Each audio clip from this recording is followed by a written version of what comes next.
Salut Merwen. Salut Guillaume. Ça va? Bien, super. Alors aujourd'hui on reçoit Merwen pour une interview en vidéo et on le reçoit pour parler plein de choses. Premièrement on va parler de son projet en Guyane qu'il a tourné avec l'aide que de matériel DJI, du coup si j'ai bien lu. Exactement. Donc principalement prise de vue aérienne et utilisation du DJI Osmo, donc tu vas nous présenter un peu comment tu as réalisé tout ça. Tout à fait. Et après, on va parler d'autres projets qui tiennent aussi un peu à cœur à Merwen, surtout l'association qui Un s'appelle... portrait pour tous. Voilà, donc on va parler de tout ça et on se retrouve tout de suite après le générique.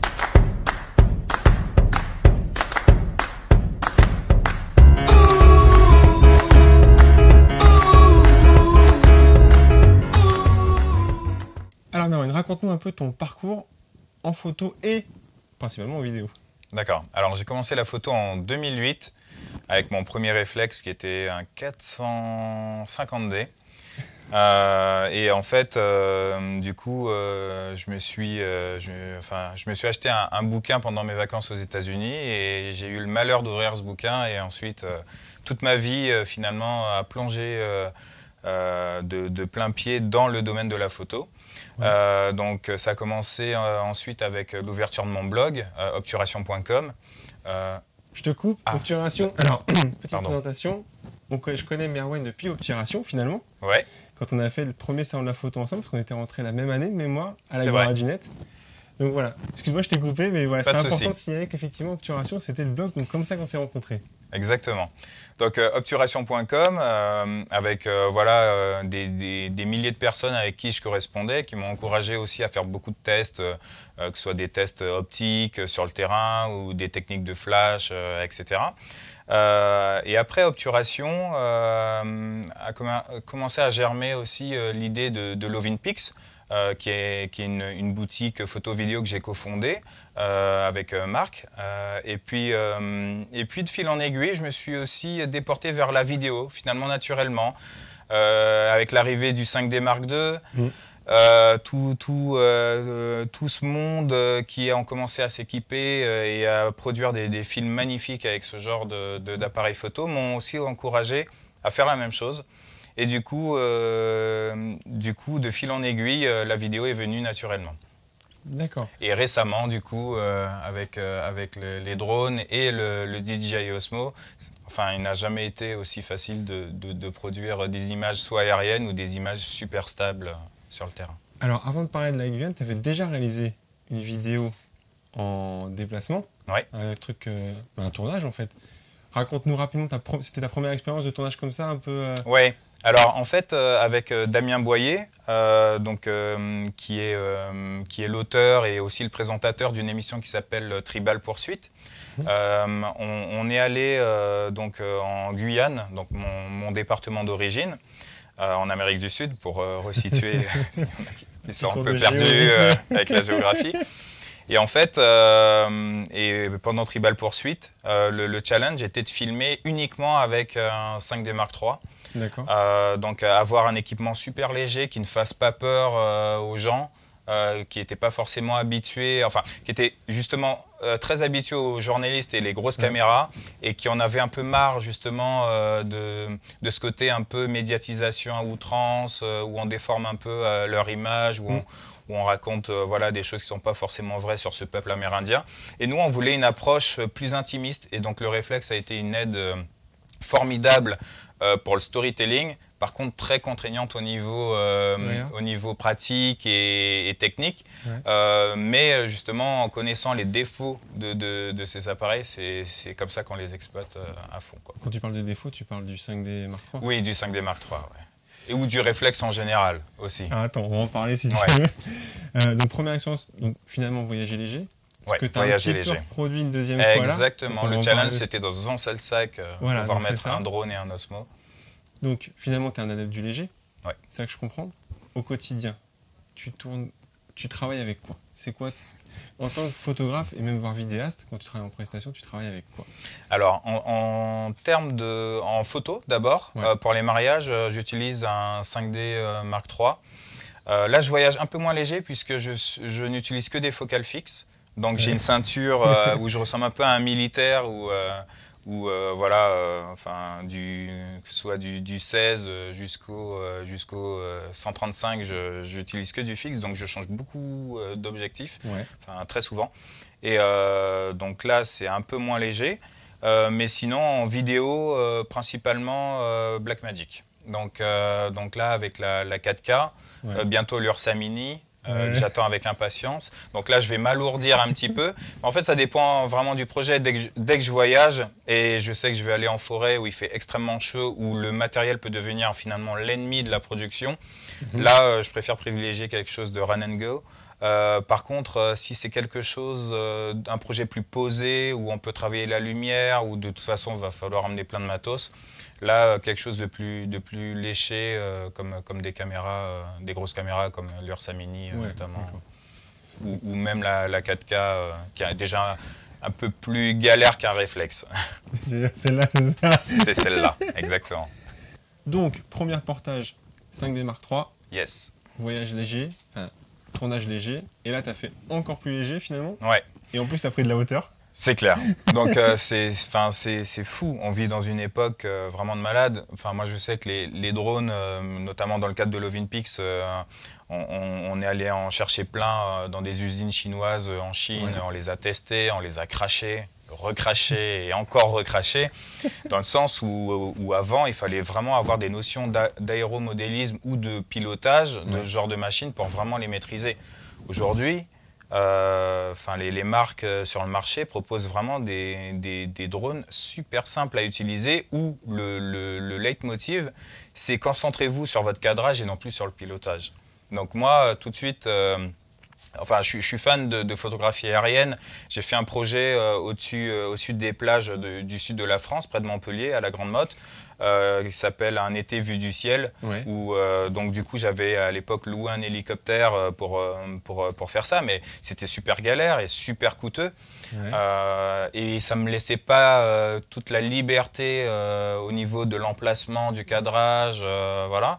Et là du coup avec ces machines-là, notamment le Phantom 3 Pro, puisqu'il existe donc 4 Phantom 3 aujourd'hui. On va en parler après. Voilà.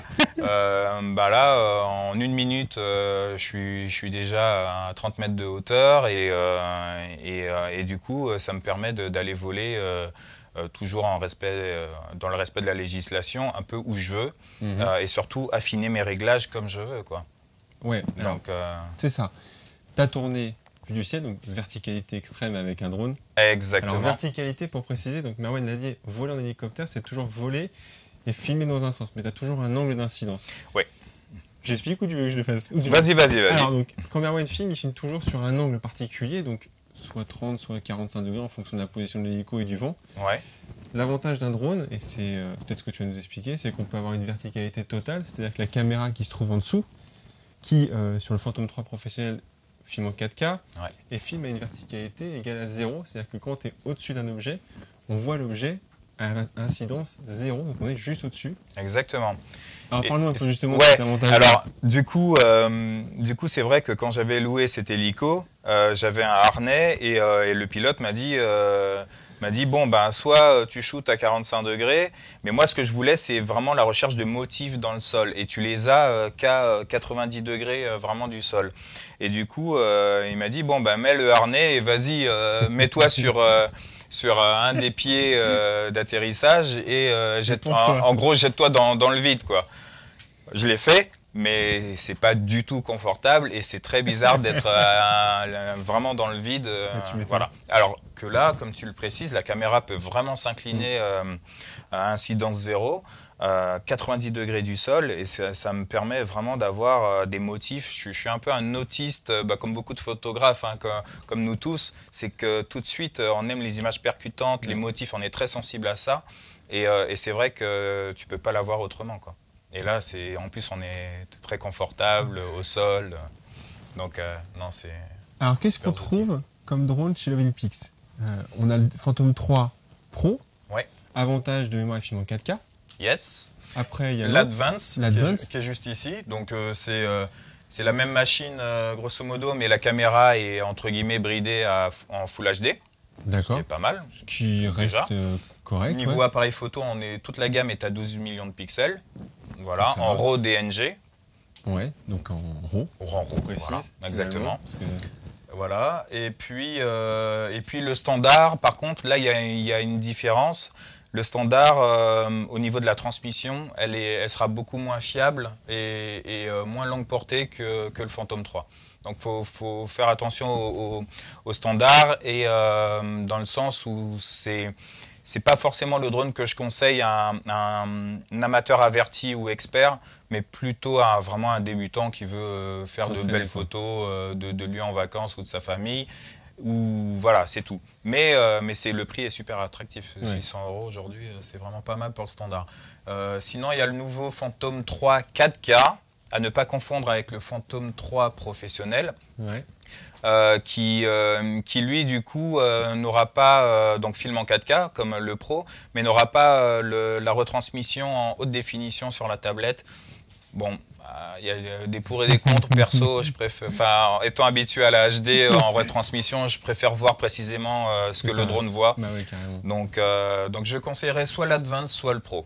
Enfin, un ami en tout cas, je conseillerais ouais, puis du coup, les latitudes sont vachement plus grandes, quoi. Ouais, pour progresser. clairement, ouais. Alors, t'es parti en Guyane. Ouais, je suis parti en Guyane avec ce sac. Pourquoi? Attends, pourquoi t'es parti en Guyane? Je suis parti... Raconte-nous un peu ton projet. En fait, si tu veux, la Guyane, c'est la destination où personne veut aller. À chaque fois que j'en parle, tout le monde me dit « Ah ouais, je connais bien les Antilles, Guadeloupe, Martinique, l'eau bleue, etc. » Je fais « Bon, la Guyane, déjà, c'est pas aux Antilles, c'est en Amérique du Sud. On n'a pas l'eau bleue, on a l'eau marron. Par contre, on a la forêt et on a des paysages de fou. C'est vraiment un pays d'aventure que j'adore, puisque je suis pas né en Guyane, mais j'y ai vécu depuis l'âge d'1 an. Et du coup, c'est vrai que faire un film dédié à ma grand-mère, qui s'appelle Hortense, où je dédicace ce film au début, à qui je dédicace ce film au début, je voulais vraiment faire un film donc, sur mes souvenirs de la Guyane, et notamment voilà, dédié à ma grand-mère qui est décédée, qui était guyanaise. Je voulais montrer les paysages guyanais, principalement de la forêt, avec beaucoup d'eau, et aussi un peu de ville finalement, mais qui reste jamais loin de la forêt. Donc c'est pour ça qu'il y a une tonalité dans les verts qui est très spécifique. J'ai essayé de bien bosser les verts, en tout cas comme moi je le voyais dans ma mémoire et dans mon souvenir. Donc voilà. Donc c'est un tournage hommage. Ouais, exactement. Ça c'est cool ça. Ouais. Donc alors, on a parlé du drone. Ça, c'est cool. Tu as utilisé des filtres, on en parle juste après avoir fait le dispositif pour film. Tu as utilisé l'Osmo. J'ai utilisé le DJI Osmo, ouais. Oui, alors, pardon, DJI. Ouais, carrément. DJI Osmo, que finalement beaucoup de monde s'intéresse parce que c'est. Il y en a qui disent que c'est l'avenir de la vidéo. Bon, j'ai lu ton article, si tu veux nous détailler un peu ce que tu en penses. Il y a des pour et des contre. Il y a des pour et des contre. Alors moi, vu de ma fenêtre, je trouve que c'est un hyper bon compromis face à une GoPro. T'as tout dit, un compromis. Voilà, c'est ça. Exactement. Moi, je te cache pas que la GoPro, j'utilise plus en tournage. Bah ouais. Parce que, alors même si ça se fait très vite maintenant. Pourtant, t'as beaucoup aimé la GoPro. Pourtant, tu sais que j'ai beaucoup aimé, mais voilà, j'utilise plus parce que voilà, en termes de qualité, j'y suis plus. Par contre, l'Osmo stabilisé, 3 axes. Yes. Timelapse. Ouais. Ouverture 2.8. Ouverture 2.8, constante. Bon, t'as eu des problèmes avec le timelapse. Jamais que les gens à l'air article de merde, parce qu'il faut y penser finalement. Bien sûr, mais ils vont le corriger certainement. Ton avis, ta vision? C'est vraiment, bon, encore une fois, c'est une super époque. Hein. Franchement, il y a 4 ans, on était loin d'imaginer tout ça. Là, aujourd'hui, on a une caméra qui reste quand même embarquée. Bon, même si elle n'est pas waterproof comme la GoPro, donc finalement, il y a un bon complément aussi. Mais c'est une caméra run and go. On la sort, on pose son smartphone, ça se connecte en quelques secondes et c'est parti. On a une image qui flotte en 4K, super stabilisée. Avec un bitrate qui est vraiment pas mal, qui est supérieur au bitrate, donc à la qualité d'image, grosso modo, du Phantom. Et on est voilà, sur la qualité d'un Inspire One, qui a le drone juste au-dessus, mais à portée de main. Et c'est super simple à utiliser, on peut tout faire avec le doigt. Compatible tout smartphone. iOS, Android. Ouais, Android. Je crois qu'il y a une version à respecter, la 4.1.2, il me semble, de mémoire, à vérifier. D'accord, mais ça marche sur les deux. Ouais, exactement, sur les deux. Alors, pour tout ça, parce que alors, quand on voit la vidéo Ouais. que tu as tournée, on s'imagine le travelling, régime, des mecs qui portent les sacs Mais c'est derrière. ça qui est fou, carrément. Bon, avec on la va parler stabilisation. on va parler de ton problème de drone que tu as rencontré. Ouais. T'avais quoi comme sac? Et c'est tout rentré dans quoi? Alors, c'est celui-là, c'est un nouveau sac Manfrotto, que Manfrotto fait. On Donc, peut le trouver chez toi? ouais, exactement, on peut le trouver sur le Winpix. Mais à ne pas confondre avec le sac que Manfrotto a fait pour DJI, qui est plus petit, mais très cher, alors que celui-là est moins cher et plus grand et plus pratique. Et ce qui est bien avec ce sac, c'est que là, je mettais l'Osmo. Et du coup, ici, au niveau du compartiment, je pouvais mettre le Phantom 3, puisque tout est dédié au Phantom 3, donc télécommande, les chargeurs, les deux batteries ici, les hélices et le drone qui se met à l'envers. Et surtout, ce qui m'a beaucoup aidé en forêt, parce qu'il fait super chaud, il y avait des longues marches entre les moustiques et j'en passe. Du coup, ce qui est cool, c'est que le fantôme, on peut aussi le mettre ici en extérieur pour pouvoir directement l'enlever plutôt que démonter les hélices. Là, ici, on peut garder les hélices. Donc, vraiment, vraiment pratique sur le terrain et surtout dédié. Pour l'instant, il n'y a rien de mieux pour ceux qui vont vraiment sur le terrain et qui ont des longues marches à faire. Après, bien sûr, il y a des valises rigide, etc., qui est plus dédié au transport. Au transport de matos. Exactement. Mais là, vraiment super. Très content en tout cas. Super. Et et ce challenge de rassembler en un seul sac un hélicoptère, un Ronin et une caméra 4K dans un seul sac, c'est un gros challenge. Alors, pour ceux qui ne savent pas, le Ronin, c'est la même chose que l'Osmo, mais en beaucoup plus gros. C'est même pas ça en fait. Que tu as testé du coup? Que j'ai testé et que j'utilise régulièrement, mais c'est beaucoup plus gros et c'est beaucoup moins pratique. C'est clair. Et sans valise, pour le coup, on ne trimballe pas trop. Alors, on va continuer un peu sur la Guyane. Allez. Donc, tu nous avais expliqué avec quoi tu es parti, ce que tu as utilisé pour tourner, comment tu as transporté. Maintenant, dans quelles conditions? Dans quelles conditions, à quelle heure? Très tôt le matin, très tard le soir, il pleuvait, il faisait beau, il faisait chaud. Et puis, le petit souci qui t'est arrivé là-bas. Exactement. Bon, t'as tout dit, c'est clair que, il faisait plutôt pas beau. En fait, c'était la saison des pluies. Donc voilà, le matos a bien pris cher en termes d'humidité, mais aucun problème à ce niveau-là. Par contre, le drone, il m'est arrivé une mésaventure.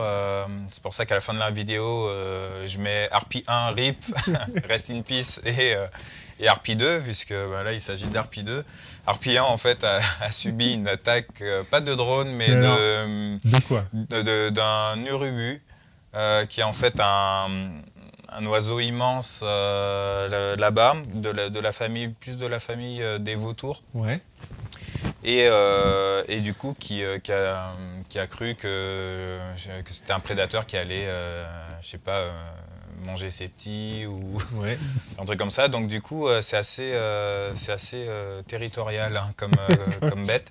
Et donc j'étais assez haut dans le ciel et là, tout d'un coup, sur la télécommande, erreur IMU,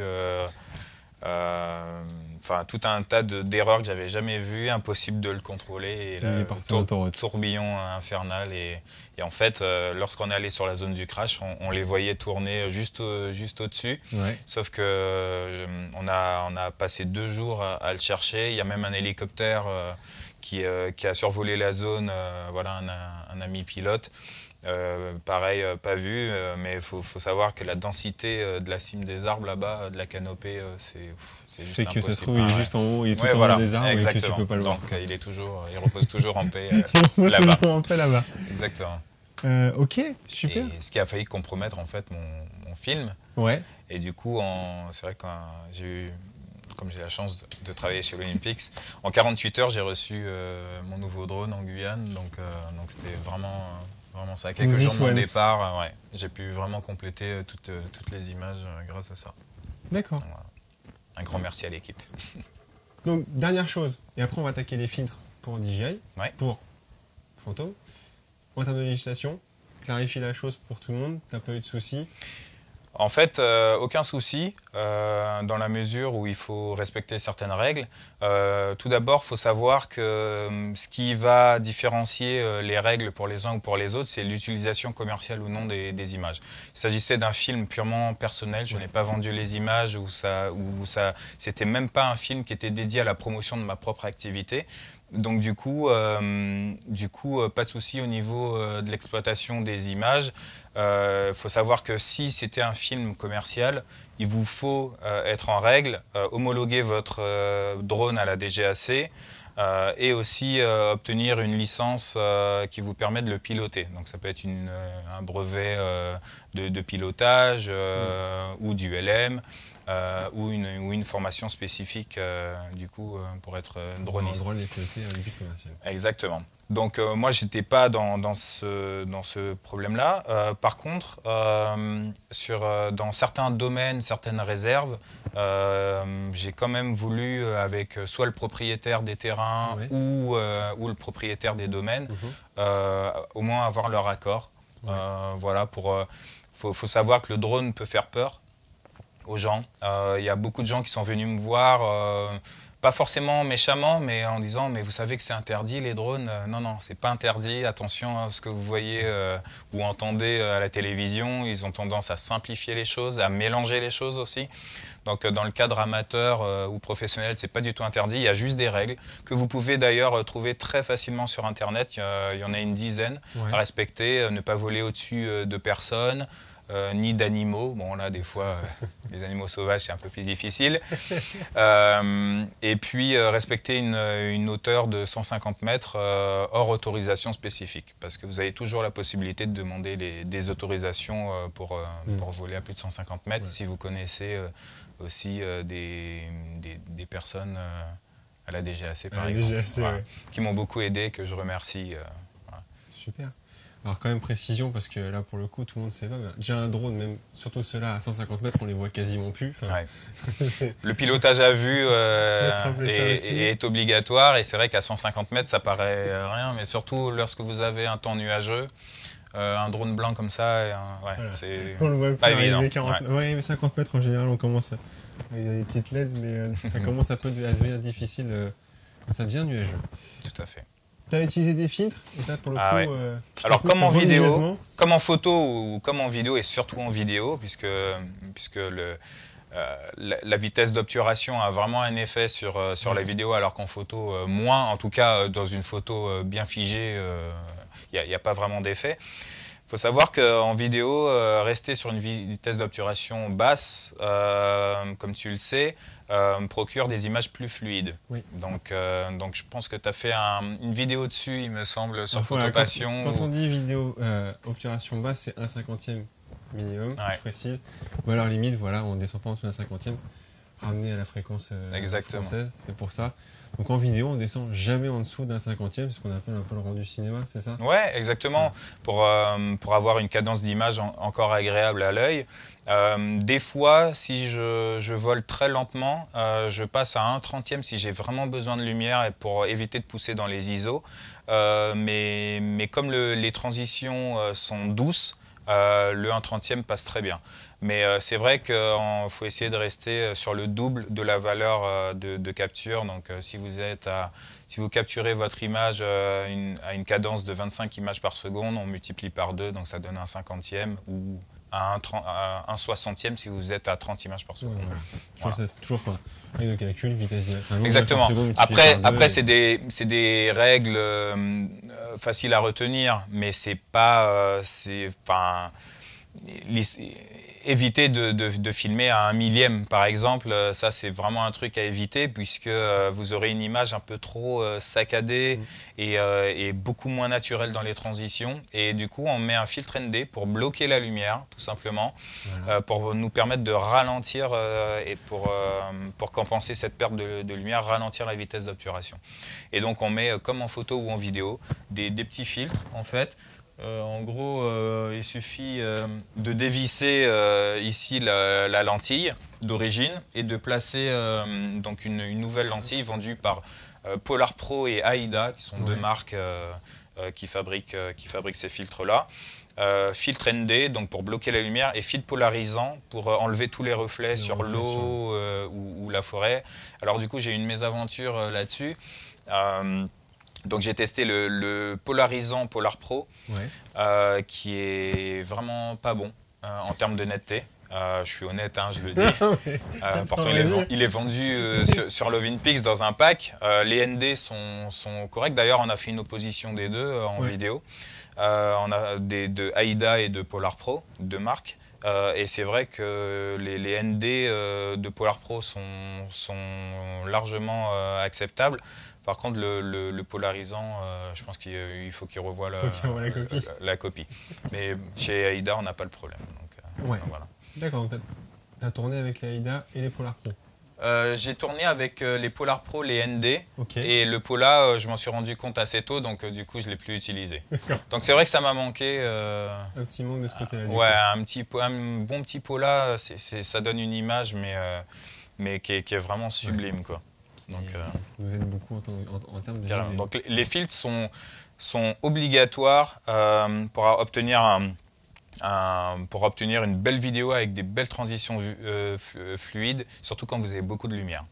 Donc, et ce qui est dans la plupart du temps, de toute façon, exigé pour descendre une vitesse d'un 50e, même à 100 ISO, pour empêcher que votre image soit cramée, un filtre ND, ça va être indispensable. Voilà. C'était le conseil du pro, en fait. Voilà, en titille, bien sûr que ça va donner des belles images sans, mais si vous voulez aller plus loin, voilà, c'est toujours bien. Super. Un autre projet qui te tient à cœur?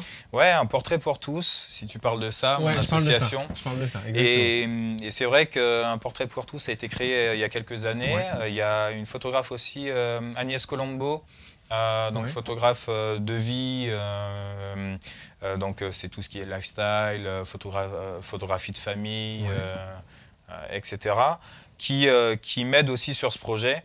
Et c'est vrai qu'on recherche en fait un maximum de photographes, peu importe, dans toute la France, qui ont une idée d'aider quelqu'un ou juste d'offrir une photo contre un sourire ou d'organiser un événement dans leur commune afin de permettre à des gens soit de pratiquer la photo ou soit d'avoir un beau portrait d'eux.